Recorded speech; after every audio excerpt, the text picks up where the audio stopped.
Welcome to our review on cooking with waves. Now we can actually cook using a couple of different waves, and we can look at these two in turn. First one is infrared radiation.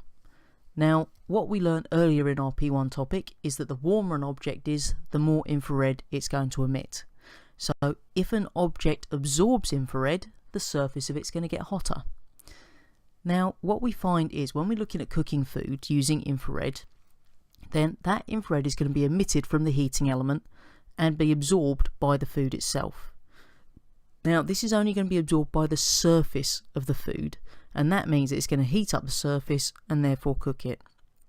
What we find if we look at the actual appliances that use this, so ovens and toasters for example, then they've got a shiny surface on the bottom to reflect that infrared back towards the food to cook it that bit faster.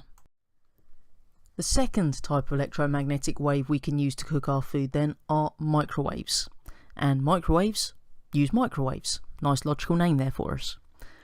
Now if we compare microwaves and infrared, then microwaves have a longer wavelength. The way that our microwaves actually work then is that they're produced from one point inside the actual microwave oven, and they will be able to penetrate about 1 centimetre into the food. So they're able to penetrate further into the food than the infrared is.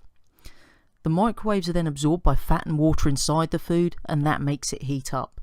And again, inside our microwave you'll notice there are shiny surfaces that are going to reflect any of those microwaves so that all of the parts of the food are going to be cooked. Microwaves can actually be quite dangerous to humans and cause burns because our body tissue will absorb those microwaves just like the food that we're cooking inside them.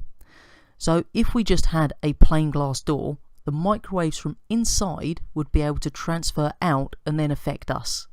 So to avoid this, what we've actually got on the inside of our door is a metal mesh, and that prevents the microwaves passing out of the glass and plastic and therefore prevents them from affecting us.